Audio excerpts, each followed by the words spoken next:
From this booklet that you can take on the table, there was a question, and it says this: can you explain how time, which is the becoming process, is reconciled with the being or timeless now, which is of course love, peace, and all the truth that we know.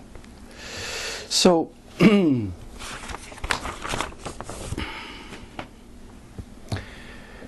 so how are we going to start? I'd like you to picture the following, because when we visualize, you know, it reaches the heart a little bit more, understanding. I'd like you to visualize the following. A child is being born. Now see it alive in you, okay? The child is innocent. He is pure being. He's looking at the world through total innocence. In fact, he doesn't even know he has a body. So he is pure being.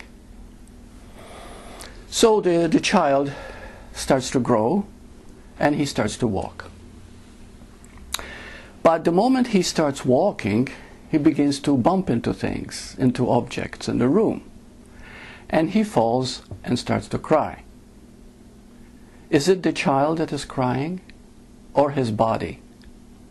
Feel it out, please. You will see that the child cannot suffer, because the child hasn't got an ego yet. He hasn't identified with the body yet. You see, and this is to be understood. What is crying is the survival instinct creating a response mechanism in the vocal cords to confirm the happening at the moment. So many times, if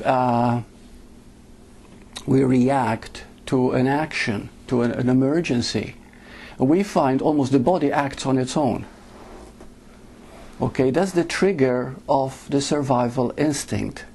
That is not you. That is embedded in the body's mechanism. And to know the difference, because we're going to understand between being and becoming. Now, the moment the child, you see, the child could be crying, and the moment the mother looks with love and everything else, all of a sudden he can start laughing the next moment. There was no suffering. There was just a reaction of the body to the given moment. But when the child is given a name, Mary or John, and he starts feeling his body, and they keep referring to him as the body, then what happens is that the impressions and the experiences of the body become collected and become thoughts. Thoughts are impressions of experiences that we've had in our experience of life. Okay? Those are impressions. Now the moment the child identifies with a thought and makes it his, we call it an emotion, motion of energy. So in order to understand becoming and being, please understand this one simple secret. Everything is motion of energy. Everything is under movement. Because if it wasn't, you couldn't see, you couldn't hear, you couldn't experience. Everything that you see and experience around you is motion of energy. But that which creates the motion is invisible. That is eternal. That is the divine. That is the infinite.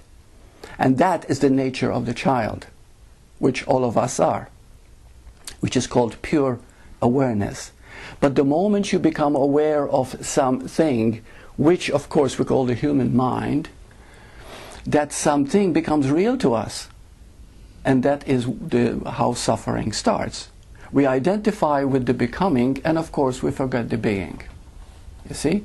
Now the point is not to forget the becoming, but to see that being is behind it all. Being is all that there is, and it appears as becoming. If we start grasping this, what an incredible jump we make in our consciousness. So, now what is becoming? Becoming what? Okay? The moment the child identifies with the body, he starts a becoming process. The becoming process has one drive. I want a better life. I want to be better. Do you understand? This is the drive of the becoming process. But if you are true to yourself, you'll find that all your life you wanted to be better. Better than what? Better what? What is better? You see? And then you'll find that all your life you wanted to be better. You couldn't help it. You want to be better than the other guy in school. You wanted to have exams, A's, rather than the guy who had B's. You want to be better in the track and field. You wanted to be better looking. You wanted to be better. Period. But you will find, as you grow older, and hopefully wiser, you'll find that all my life I wanted to be better. I'm still the same. I haven't moved. Why? Because wanting to be better never gets better. You see? What a shock. Sometimes we think that realization is pleasant. If it's pleasant, it won't last. Pleasant realizations, which happen very often, they won't last. You'll forget them next week. But when it's a shock, that's what realization is. It's a shock to your system when you realize, I am just presence. I am not this body. I am not Burt. I am not Elaine. I am not Dara. I'm just this. And this is always. This is infinite. And it's a shock because you don't have a name. In truth, you don't have a country. You don't have a nationality. You, who you think you are, is not just a memory. You are this light. You see, in truth. But then a question arises, you mean to tell me that I have to forget my memory, what I've done? No, that's the becoming. But what is important is the being. You see? Now, when we talk about being, I'd like you to picture, because pictures have a wonderful way to illustrate, teachings. I'd like to illustrate being. Picture a bicycle wheel, okay? Now, the bicycle wheel goes round and round and round. It spins at great velocity. The faster you go, the faster it spins. But there is one thing in the wheel that doesn't spin, that doesn't move, and that it keeps the wheel going. It's called the center, the space in which all the spokes converge. You see? But there is a space in the middle of that wheel that makes it moving, becoming. But the center, which gives it life, which makes it possible to be diametrically, to be perfect in its action, is a still point. It's been said that even a cyclone, hurricane, has a center which is still. Everything comes from that still center, from that being. You see? So whatever we see as a becoming, it's all coming from being. Whether it's ego, whether it's fear, everything is coming from being. But it is the misunderstanding that gives it these interpretations.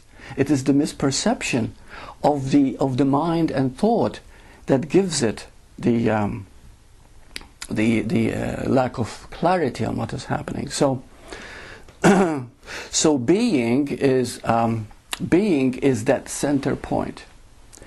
Now, I'd like to discuss the question: why is there so much suffering? What causes suffering? See?